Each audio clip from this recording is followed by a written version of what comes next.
ahead and start recording now. So thank you so much for coming today to the second Missions Unpacked live missionary presentation. Today we're going to be hearing from Chelsea Irwin, who serves in the Czech Republic.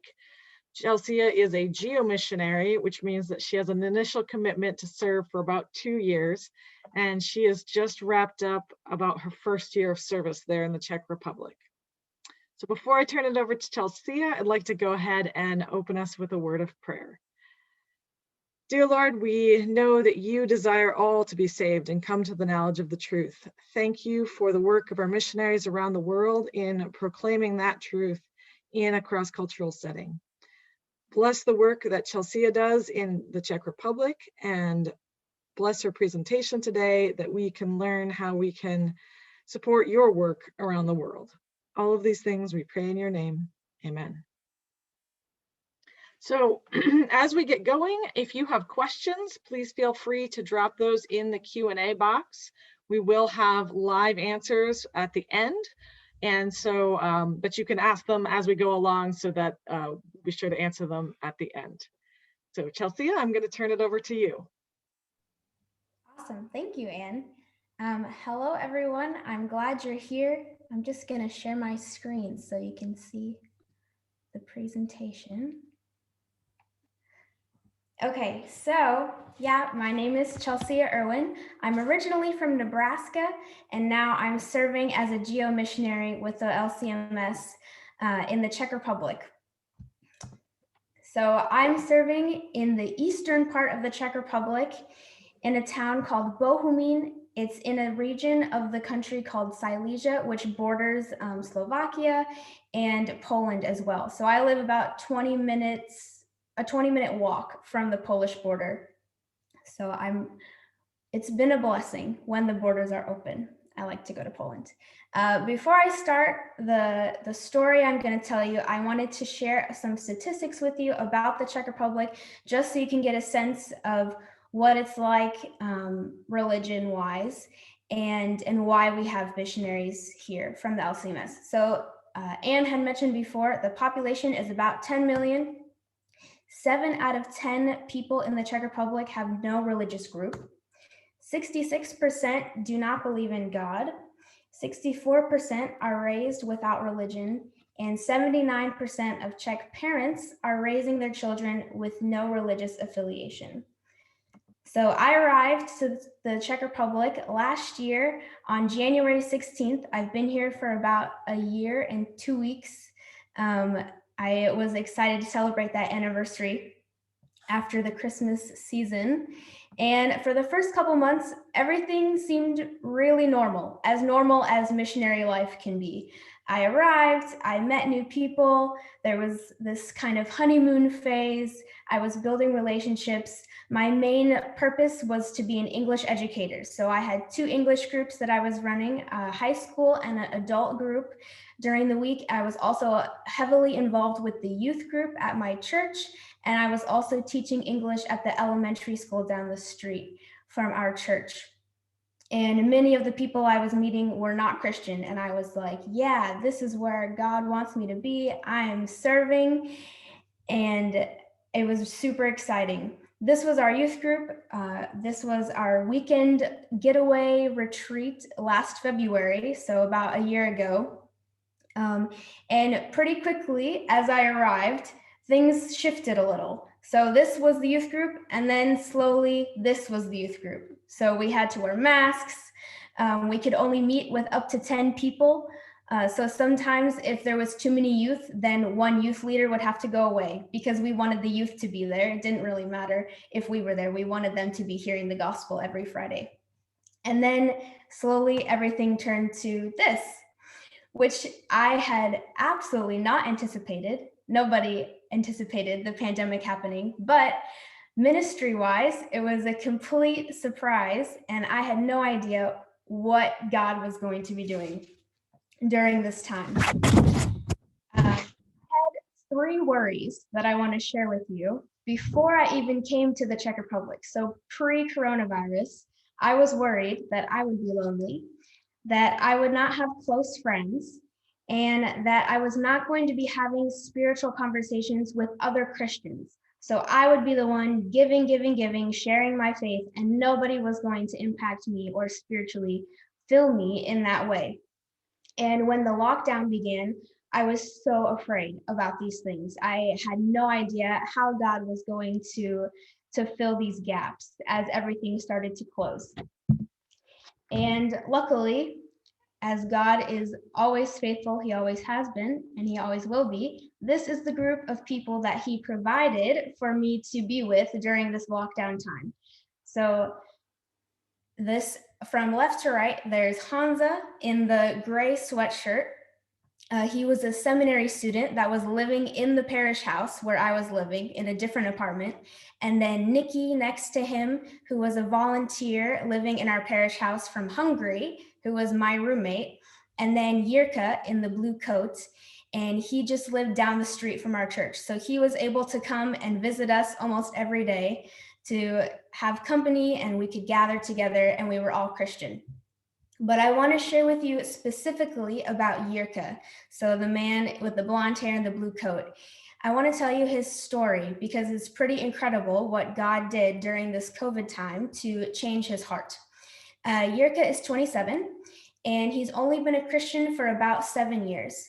However, last January, when I arrived in the Czech Republic, he had not been coming to youth group. He wasn't coming to any services. And one of the first things that my youth team shared with me was that they had been praying that Jirka would come back to church.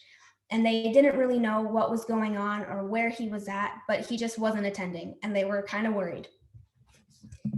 Jirka and Hansa actually grew up together in Bohumín, and they knew each other prior to being in the church together, and they actually became Christians at a similar time and were baptized on the same day in 2013 at our church by our pastor. So they had a pretty strong relationship. And knowing all of this information, I was just wondering, as I was learning and listening to people, why is Jirka not attending church? Where is he? Where is his head at? Where is his faith at? What's going on? And we learned some months before that he and his longtime girlfriend, who claimed to be a Christian, had separated. And this left Jirka confused and angry with God. He thought that he was on the right track, but now he wasn't sure. He was no longer finding answers in God, and he was pretty close to giving up. So pretty much at the beginning of 2020, he just quit.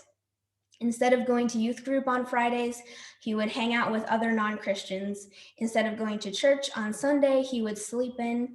But he didn't really think anything of it because he had lived that way before he was a Christian. So nothing was really changing. Nothing was different for him.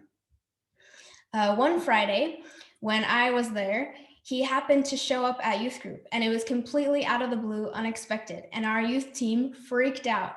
And this was the day that I met Jirka. So I knew that we were praying for this guy. I didn't know who he was. And then he showed up at youth group, and everybody was so excited. And Jirka even offered to play the guitar for the worship time. And we were like, yeah, this is amazing. And then after that, we didn't see him again. He didn't come to church on Sunday. We were confused. He also came to our weekend retreat last February. So he was in the picture before with the snowman. And then after that, we thought, yeah, this is going to be great. Maybe he's going to come to church again. We're going to re-invite him. And we didn't see him anymore. And then everything closed. The stores closed. Everybody was supposed to stay inside. Schools were closed. Everything's online. And God did something amazing. Because the only friends that Jirka could possibly hang out with were 3 Christians who were living in the parsonage of his own church. So during these lockdown months, Jirka began to unpack the events that had led him away from his faith. He not only began to unpack them verbally with us through conversation, but he began to unpack them in prayer and take these concerns and these worries that he had to God. And each time we invited him over, we learned a little more of his story. We learned that Jirka didn't grow up in a Christian family, and because he's a Christian now, his family doesn't approve of that. So every time he goes home, there's usually some criticism or some conversation and argument. And he has also many friends that are not Christians that could care less about his faith and don't nurture him in that way. But we did not only do crazy quarantine activities, hide and seek, running up and down the stairs. We did go a little crazy, but we also spent ample amounts of time in God's word, and we are all musicians, so that was what we shared in common. We had so many jam sessions. We were pulling out the Polish hymnal, the English hymnal, Czech, Slovak, and just singing songs in so many different languages and sharing our favorite hymns and our favorite worship songs in our heart languages, which was a really amazing experience. We also had conversations at the dinner table 3 or 4 times a week about theology and deep faith questions that we all were pondering and wondering about. Through this time, Jirka even started joining our youth group online. He was excited because he wanted to be a part of the music. So he began helping us lead worship on Zoom with our youth group. So if you can see in this picture, there's a laptop on the table, and that laptop has all of our youth on it. And the 3 of us who can meet in person, because we pretty much live in the same building, could lead the worship together, and the youth would participate via Zoom. Jirka was also the first person in our group to suggest that we meet several times during Holy Week. So he said, "Hey guys, it's going to be Maundy, Thursday. Let's have a service." And we all looked at each other like, "Oh, Jirka wants to have a church service. Yeah, let's do it." So we met on Thursday, Friday, Saturday, Sunday, and we shared worship experiences, and we prayed together and remembered what Christ had done for us on the cross in a very real way, even if everything was closed. So this picture was kind of a turning point in the story. We realized that things were starting to open up, and our friend Nikki was going to go home back to Hungary because she was only volunteering for 1 year. So we decided to take a trip to the Austrian border, which was in the southern part of the Czech Republic. And after youth group, the night before the trip, somehow we started visiting and talking together, and Jirka told us the whole story. Like before the quarantine, during the quarantine, and we had no idea what had been going on in his mind, and we had no idea the amount that God had been working through us to build this relationship with him. So he proceeded to tell us that his story started changing when everything closed. That he knew God was providing him Christian friends to help him grow spiritually and come back to his Heavenly Father. He told us that he was so thankful for meeting us during the lockdown because he gained back his desire to look for his Savior and to find answers in the Bible and not the world. And he was reminded of grace again. And hearing this information just blew us away. We had no idea. I didn't even expect to ever know how God was using me here, but just in a few months, it was revealed to us through this conversation that really God had been using us to build this relationship with Jirka and share our faith with him, and God changed his heart. But the story doesn't stop there, because during this trip to Austria, Jirka decided to re-download the Bible app on his phone so that he could be more active in his devotional life. And throughout the entire summer, he attended church services, youth groups, youth gatherings, and everything that was going on at church. Jirka was there. He wanted to be a part of it. Now he's engaged in our youth team, and he's so interested in theology that he's going to study theology. He had been thinking about it for a while. He didn't quite finish his bachelor's, so he was like, well, I want to do something, but I don't know what. And now he's decided to study theology. And currently, to prepare for his entrance exam, he is reading the entire Old Testament just straight through. And I haven't even done this. And every time I see Jirka, he has something really interesting to tell me, like, hey, Chelsea, have you read this one verse in Exodus? Because it really is talking about this, and it actually is about Jesus. And like, it just blows me away every time. The way that God changed his heart and just brought him completely full circle. So I want to go back to these worries that I had before I even came here, before I knew about the coronavirus. Obviously, they were not a problem. I was never alone during the lockdown. God provided me Christian friends that impacted my spiritual growth tremendously. And not only did God provide exactly what I needed, but he also used me in a way that I would have never expected. When I thought that ministry was on pause for a few months, God was continuing to use me as his vessel. So maybe your story looks like Yirka's. Maybe your story is not over yet. But this past October at our online Reformation youth group, I shared a devotion about Psalm 46. And I want to share the first verse with you. It says, "God is our refuge and strength, a very present help in trouble." I thought this verse was very fitting for the pandemic, that even in the midst of chaos, we know that God is present with us. And not only is he present, but God is our refuge. This doesn't mean that chaos will disappear, but in the middle of chaos, we have a refuge, and we can be reminded that we have a God that will never abandon us. So my challenge or my question for you to think about as you've heard this story about Yirka is, how was God working in your life during the pandemic? How is he working now in your life? There's no wrong answer, but I don't think that someone could not have an answer. There must be some way that God is using you to minister to others or to share your faith with someone that maybe you wouldn't have if everything wasn't online or something. So just be thinking about that as you continue in this pandemic time, as things hopefully begin to return to some sort of normal state. Know that God was using you, God is using you, and your faith is important and it needs to be shared. And before I end, and I know there's going to be questions after this, I wanted to share some prayer requests with you.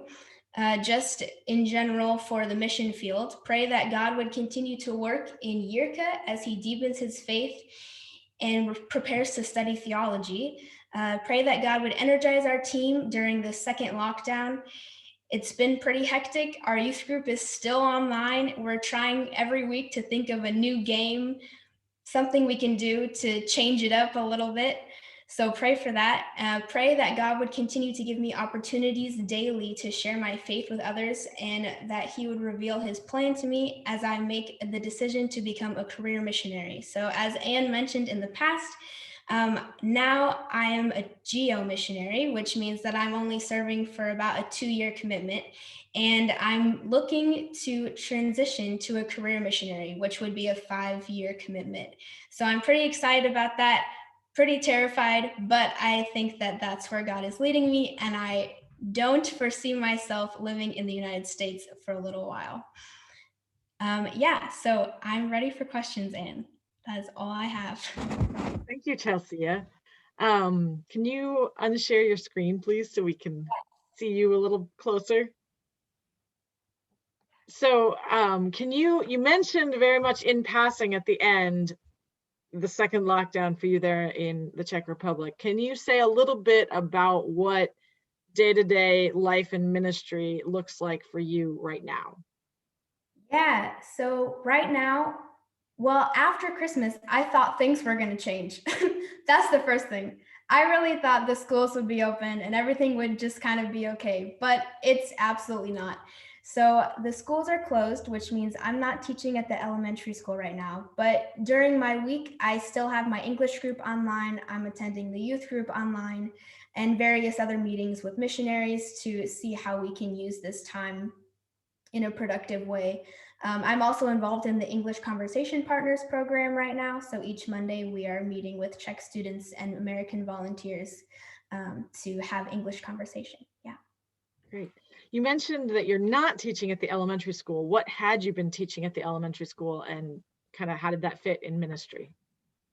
Yeah, so it started when I got here. I was teaching on Monday and Tuesday mornings. I was teaching 3rd, 5th, 6th, 7th, and 8th grade English conversation. The 3rd grade was a little different. It was more like just vocabulary, not really conversation. I was speaking a lot of Czech with them.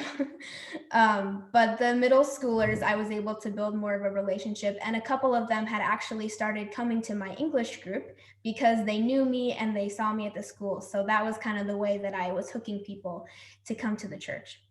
Excellent. Thank you. Eric wonders, how are you doing with the Czech language so far? Good question.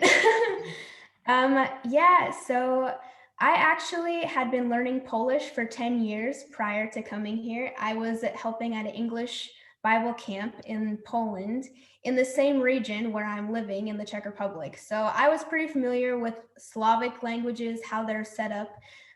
Now I just took a test a few months ago and it said I was B2. So more of a conversational level. I don't know everything, but I could certainly get help in a store or go to the bank or something like that. Excellent. Thank you. Dana wonders if the school you were teaching in is a government school or a private school. It was a public school, so there was not really any faith sharing or anything like that. Yeah. All right. So Eric points out that the tune for Beautiful Savior is actually a Silesian folk tune. And so I wondered if you can say a little bit more about what is Silesia and just, yeah, something about that. So Silesia is a region of the Czech Republic that bleeds into Poland and Slovakia, and the Silesians are actually a people group. So they have their own language. It's called Ponashimu. It's a mixture of Polish, Czech, and German. It's really interesting, but a lot of students I know speak Silesian because their grandparents speak it, or that's the language that they speak at home. So it's really interesting to teach English here because English is not just these kids' second language. It might be their third or fourth language. So it's a really different experience. But the Silesians, they got kind of shifted around during World War II, and now they don't have a country called Silesia, but there's still this region, and there are still Silesian people who don't identify as Czech or Polish. They just say that they're Silesian. So yeah. Excellent. David wonders who your pastor in the Czech Republic is and how is he doing? Yeah, so my pastor, his name is Roman, and he actually lives in a different city than me. I live in the city where my church is because I live in the parsonage, but he lives closer to his family, which is about 40 minutes away. So he joins a lot of the online things, but usually we just see him on Sundays because he's working remotely in that way. Excellent. So Marge wants to know about Ben Helgi and how far away from you is he living? Do you know him? Can you give him a virtual hug for me? Ben Helgi is the geo coordinator for our Eurasia region. So he's kind of like my supervisor in that sense, but he also lives in Silesia. So we live about 20 minutes away from each other by car, and we see each other pretty often and work together on various projects in the region, and just involving short-term missions. We do a lot of that kind of stuff. Excellent. Brenda wants to know more about the English conversation classes and are they able to participate? Yeah, like the English conversation partners. Correct. Yes. So yeah, that goes through the Office of International Mission at our synod, and Anne is actually a perfect person to talk to about this program. This is actually my first time doing it, but the volunteers are a great help and we absolutely love this program. So if you would like to be involved, I would encourage you to look into it and talk to Anne. I'll follow up and say right now the current round we've recruited volunteers for, but we are doing a round after Easter, and you can find information and the application at servenow.lcms.org. All right. Cindy wants to know, how did you become interested in being a missionary? Have you always wanted to work in missions? That is a whole nother presentation, but I'll try to give you the short version. I absolutely did not want to be a missionary, but my mission education started when I was a baby because I grew up in the Midwest right next door to Gary Teese, if anyone knows that name or who he is. Gary Teese is one of my best friends. So I always was told by other people that I was going to end up on the mission field, but I really wanted to be a Lutheran school teacher in the United States. And in my last year of college, there was a turn of events that occurred, and I ended up in the Czech Republic. Yeah. Thank you. What can you say about the history of your church there in Silesia? How long has there been a Lutheran presence in the Czech Republic, and how many congregations, pastors, things like that are there now? That's from Eric. Sure. Yeah, so the synod I'm working with in the Czech Republic is the Silesian Evangelical Lutheran Church of the Augsburg Confession. And it's a pretty old synod, but it's pretty small. They have about 21 churches, and there's a couple church plants also, I believe. Ben is working with one of those. So yeah, the church in Bohumín, where I am, is about 100 years old. The parish house actually was built by Germans, and a German pastor lived there before the World Wars. And then, yeah, things kind of changed with the Holocaust and then the communist times.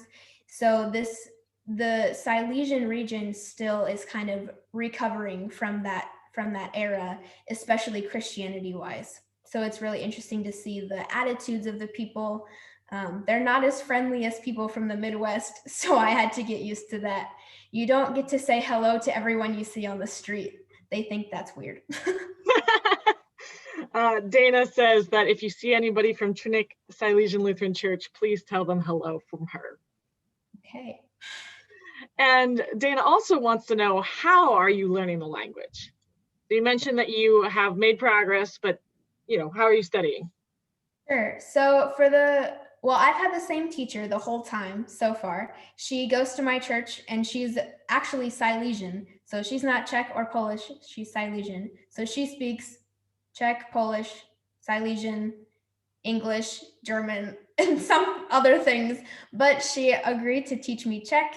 And I love that she's a Christian, because I've been learning how to pray in Czech in my Czech lessons, which is really cool, really interesting experience. But yeah, I have been using 2 textbooks that she offered to me. So that's how I'm learning, is with the books. Excellent, thank you. Russ wants to know, how are you prioritizing which work or activities you choose to participate there? What are the priorities that you use to guide your work? That's a really interesting question. I like that. Well, my background is early childhood, so that's kind of where I start. If I feel really passionate about a certain project, then I'm going to be leaning more towards that. But as a missionary, and one of the only missionaries in Silesia, one of 2, I kind of just say yes to wherever the missionary is needed, because that's just how it goes. And it's a really small synod, so all the missionaries are at all the youth events, all the big services, everything, but I absolutely love it. Sure. Kind of a follow-up to that, Susan would like to know, are you connected with the MICE program, and if so, how?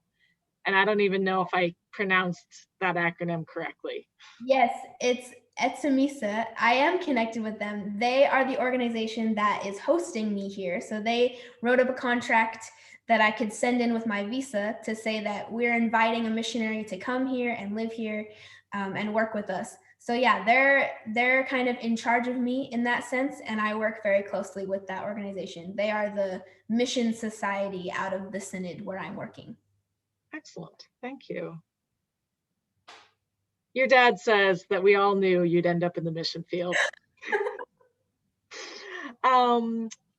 Dana would like to know, are the church services there in your congregation live services or on Zoom? And maybe you can say a little bit about if it's been going back and forth. Sure, yeah.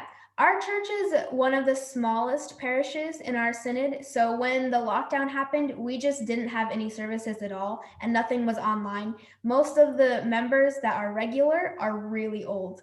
So I don't know if they would even have a laptop or some way to join an online service. But our pastor, I will say, was really good at at visiting them, even like calling them once a week, visiting their homes, dropping off things for them, devotions or something. He brought people communion.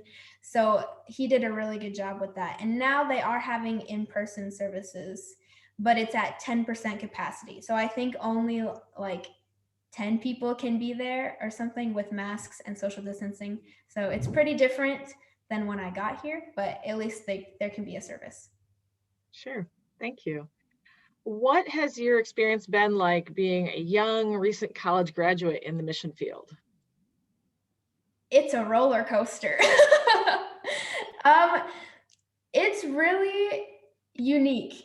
There are some moments where I just feel like, okay, this is my job. I'm going to do my job and this is my life. And then there's other moments where I'm like, okay, this is my first time being independent. Like, confession, I went to the ATM for the very first time in the Czech Republic. And I asked the person standing next to me for help, and she was like, it's in English. And I was like, I know, but I've really never used an ATM before. I'm so sorry. Like, there was a lot of firsts that I hadn't even done in the United States because I just was from dorm to the Czech Republic. So it was really different. Excellent. Thank you so much. Can you tell us more about what it's like to interact with people in the community when you can, because of COVID, in such an unchurched culture? And James is wondering about that.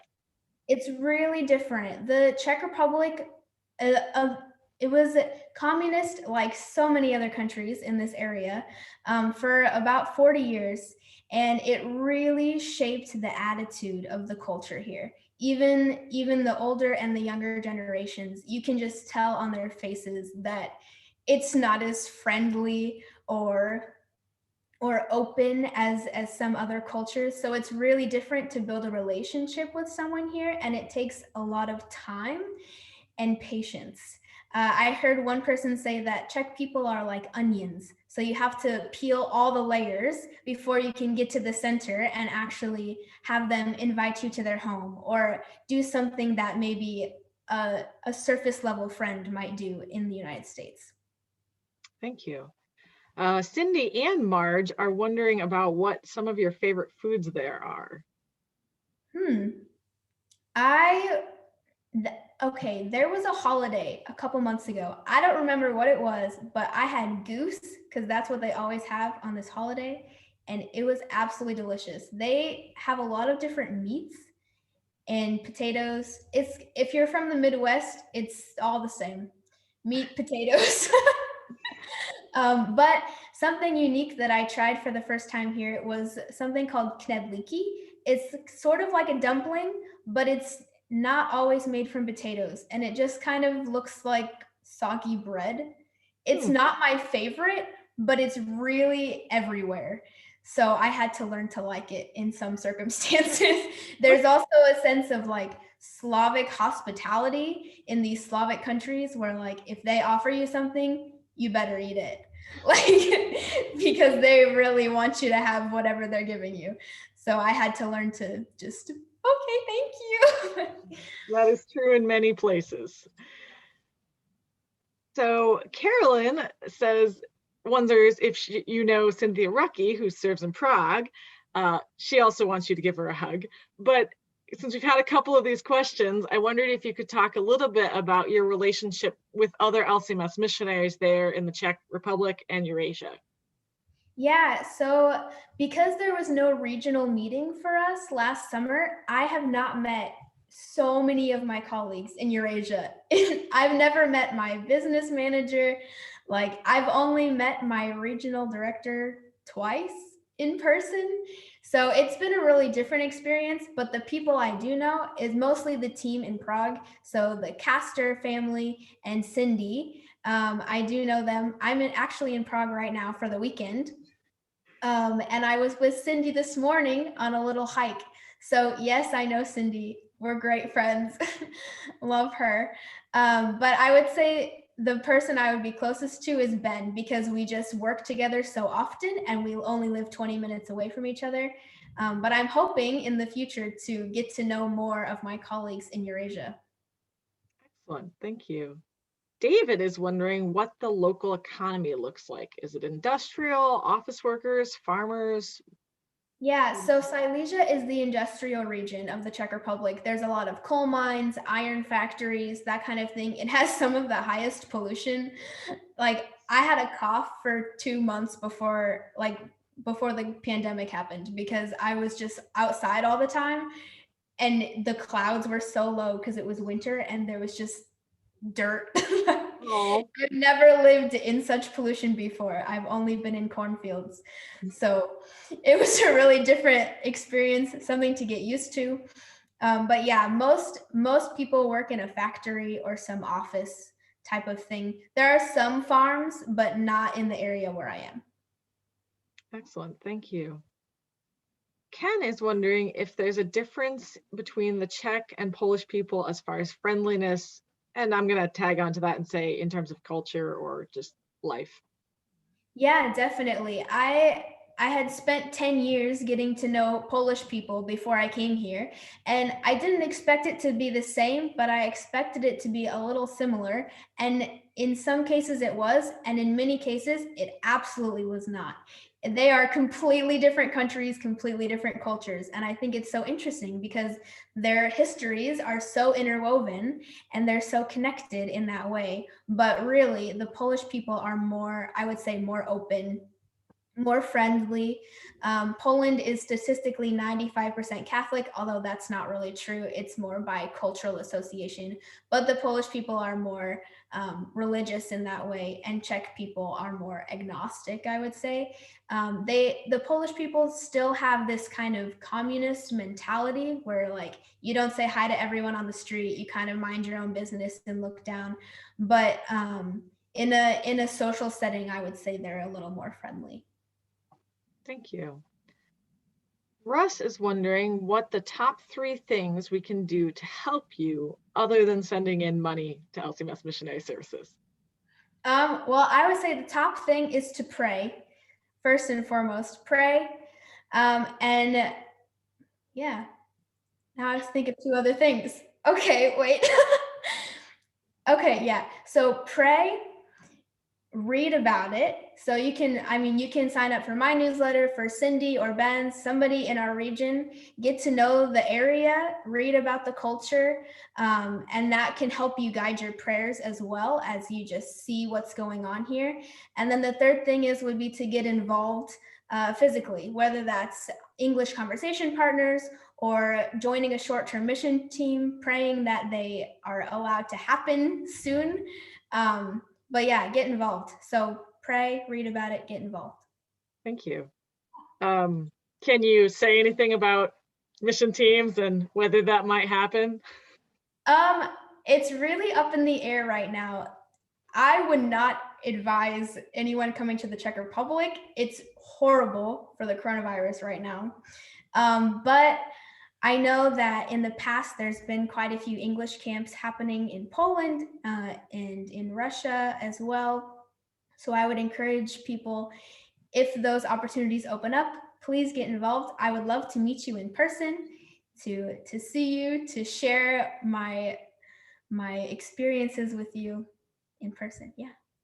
Thank you. And since I do work here in St. Louis with that exact topic, I will just tag on and say, right now the borders are closed. And so until they reopen, we can't really know what might be possible, given that you can't, until we know what the requirements to enter the country might be, it would be hard. All right, Eric is wondering, how is it that at your young age, you already have 10 years of experience with Polish people?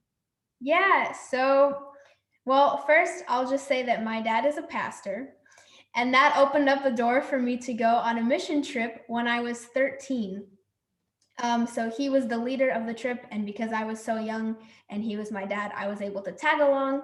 So I started going to help with English Bible camps in Poland when I was 13 years old, and I never stopped. And that was my plan, to never stop until they were canceled last summer. But Yeah, that's how I got started. And the area where I was serving is only an hour away from where I live now. So it's truly a blessing and not a coincidence at all that I already know the place where I'm serving very well and it's close to my heart. My brother even just texted me today and said that in his DNA test, it said we're 20% Silesian. So it is really my home and I love the people and the culture. And yeah, Poland and Czech, love them both. Excellent, thank you. Let's see. Eunice is wondering if the vaccine is being distributed in the Czech Republic, and have you gotten a vaccine? Yeah, it is being distributed in the Czech Republic. I just heard that there was a delay, but right now it's just kind of being rolled out to the older people and more like sick, that kind of thing. I have not heard anything about when or how I could receive it, but I know that the old people are going first, so I'm being patient. Sure. Excellent. When you travel from Bohumín to Prague, is it via train or is transportation limited due to the pandemic? How do you get around? Yeah, so Ben Helgi has a car, and usually when we go to Prague, we go together. So I just ride in his car, which is really nice. If he doesn't go, or if we go separately or something, I take the train. It's just about 4 hours, so it's not that bad. Will you be getting a car? I don't know. In the next 5 years, I don't know if I will. Excellent. Jim is wondering if you can tell us more about the online English classes. How many participants do you have? Who participates? What kind of witnessing opportunities are involved? Yeah, so right now in the one that I'm helping with, there are about 30 Czech students that come every week. And then usually we would like to have one volunteer that goes with each student. So it's more of a one-on-one experience. Right now we have them in like groups of 3 with a couple Americans. But yeah, the idea is that they would be in a smaller group, that you would have some conversation guide that Ben or I will make for each week. And then when you're in a breakout room on the Zoom meeting, you get to ask questions, get to know the people that you're with. You're with a different person each week. So it's just these 35 minutes that you have with this student or this teacher. So yeah, there's a conversation guide, and most of the time there's some way for them to weave in the gospel, and there's always a Bible verse at the bottom of the lesson plan that the volunteers can look at the theme and the questions and try to figure out how they would like to share their faith in that way. Excellent, thank you. And I will add, just because I work with that program, that while the volunteer may or may not have the opportunity to share their faith, they are helping to build the relationship of these students with you so that you can connect them with the church and opportunities to hear the gospel. Is that a fair way to describe it? Absolutely. All right, Dana is wondering if you have a blog. I do not have a blog, just the newsletter. And that link will be shared in our follow-up email about Eurasia. If people want to subscribe, they can do that there. And then also, are there other ways that people can follow you or connect with you and learn about your work? Yeah, so I am pretty involved in Instagram. I have an Instagram account. It's called Checking In with Chels, but the checking is like CZ. I will drop it in the chat so that people can spell it. Yeah, so yeah, check me out on Instagram. I try to be pretty active with what I'm doing, mostly on the story. So that's where I am, who I'm working with for that day. Yeah. Cool. So Will is joining us from Missouri, and he has actually been having his youth group do Missions Unpacked. And he's wondering if there might be any opportunities to get his youth group connected with you and your youth group. That is a great question. And I have been searching for a group of children or high schoolers or whatever to join my English class on Tuesdays. So who is this? I want to get connected with them. Well, I will follow up and connect the two of you afterwards, and see if there's possibilities there. That is so cool. Yeah. So Dana is wondering what ages are in your English conversation group on Zoom? Yeah, so at first when it was in person, I had two different groups, and one was for adults and one was for high schoolers. But during this pandemic time, I've consolidated them into one group. But mostly it's just Yirka from our story that is the adult who comes, and then there's like 4 or 5 high schoolers. So yeah, it's mostly high school. Excellent. Right. Are there other questions that folks have? Looks like we're winding up on the questions. Joanne does note that she had participated in the English Conversation Partners previously, and that the preparation they received made it really easy and great to participate. So I'm glad. thank you for that leadership. Okay, Susan is wondering, the students in the online English Partner Program, where are they from? Are they from all over the Czech Republic? Are they local? Where are they from? Yeah, mostly they're local. For this round, Ben and I both kind of advertised in our own cities and then just kind of around Silesia where we knew high schoolers or students that would be good for this program to speak conversational English. I would say most of them are from Silesia. Excellent, thank you. This is going way back, but Cindy notes that the goose meal is on November 11th for St. Martin's Day. St. Martin's Day. Yes, and I will add to that St. Martin's Day is why Martin Luther is named Martin Luther, is because he was, I believe, baptized on November 11th, and so they named him for the saint of the day. Oh, which actually, you could talk about that. Do they have the custom of name day where you are serving? And if so, tell the rest of us that don't know about it what name day is and how that works. So I actually did not know about this. And someone gave me a calendar before I got here that had everyone's name day on each day of the month. And I was like, what is this? So basically, every single day of the year, there's a different name, a Czech name or Polish or whatever country you're in. There's a name attached to that day. And sometimes if a child is born on that day, then that's what they name them. And that becomes their name day and their birthday. But many times it's just 2 different days. So when it's your name day, sometimes you get chocolate and flowers and presents and that kind of thing. It just depends on the family and how they celebrate. I know some people that don't celebrate their birthday, but celebrate their name day in a really big way. Yeah, that was something that they told me when I got here. They were like, oh no, you don't have a name day. Sorry. I was like, chocolate? Yeah.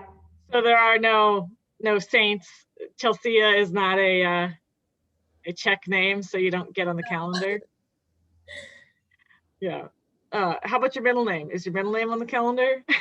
Oh, Marie. It is. Ooh. All Okay. right. Russ is wondering, in an age where Christian families are having trouble keeping their young adults in the church after they leave home or even in high school, how are you following up with your youth after they become young adults to keep them in the church? Yeah, that's a really good question. I have no idea. Most of our youth are not so old, so we still have time to hook them and reel them in. But I know our synod is really good at putting out different materials for youth to be involved in, especially during this COVID time. They've put out a journal and some devotional things that the high schoolers can be doing. And they also have a youth page on Facebook where they share videos and different pastors take turns giving devotions. So they've done a really good job keeping the youth involved. I'm not really certain how they keep the young adults involved. I've not seen anything about that. Sure.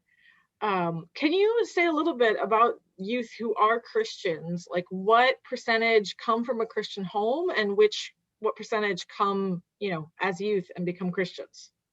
Yeah, so It's a little different for me because the city where I'm living is absolutely not Christian, and there's not many Polish people. So the more south you go in Silesia, the more Silesian it gets, and many Silesians are Christians. So I know a lot of people who live in the villages that have grown up Christian, their grandparents are Christian, their parents are Christian, but in Bohumín, in the area where I'm living, there are a lot of non-Christians. It's a lot of people that migrated to this region because of the jobs, because of the factories and the coal mines, and they absolutely have no church affiliation. So it's really different in our youth group. It's kind of geared for unbelievers, and the gospel is shared every week, but we don't talk about big, difficult theology topics or paradoxes or anything like that because you just can't.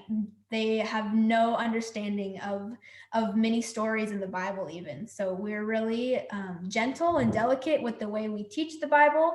And yeah, it's been a really interesting experience in that way. Excellent, thank you. Carolyn is wondering, has the recent US political turmoil affected your work? Do you check people tune into that and ask questions of you? Or are they more insulated from this? Mm-hmm. Many people asked me about the election, and I shared my opinions, but no one was really upset or affecting my work in that way. And a lot of Czech people just don't care because their political situation isn't always the best either. So they have their own problems to worry about. Well, that's good. I was in a cab once in China when they tried to ask me about politics, US politics, and I was like, I suddenly can't understand anything you're saying to me in Chinese. So those are always tricky conversations in international settings. All right. Anybody else have any questions? We are coming up on the hour, but we do have time for a couple more questions if there are. All right, your dad is wondering, what has been the most unusual experience you've had since you've been in the Czech Republic? Okay, this is a story. The second weekend I was here, this church was so nice. They had a sign-up sheet, and every Sunday when I first got here, a different family would take me to their house for lunch. But these families were older, and there was no translator. So literally after church, someone would just be like, "Get in our car. You're coming to lunch with us." And I was like, "Who are you?" So the second weekend, this man came after church. He apparently is the previous pastor of my church, I learned. And he was like, "I don't have a car. Here's a bike." And we biked to his house. It was so unusual. I was like really confused, and it was raining, and I'm really small, and the bike was for adults, and I was like falling all over the place. And then after lunch, also it was February. It was freezing. And it was raining. It was freezing, it was raining, and I was on a bike. And yeah, then after lunch, he was like, "We're gonna take you on a bike ride around Silesia." And we were literally on a bike ride for like 5 hours. Oh my goodness. I got home and I was like, what? Yeah, that is the most unusual experience so far. Thank you for sharing that. Now I have questions like, how did he get the extra bike to church for you to ride? I don't know. All right. Well, Chelsea, thank you so much for taking the time today to share your life, your experience, your mission work there in Silesia and the Czech Republic with us. Thank you, everybody, for joining us today for Chelsea's presentation. We will be back next Saturday, 11 a.m. Central Time, same Zoom link, to hear about Reverend Gary and Stephanie Schulte's mission work in Francophone Africa. So thank you so much for your work, Chelsea. Everybody wants you to know that they are praying for you and that you did a great job. So thanks for coming, and we will see you all next week.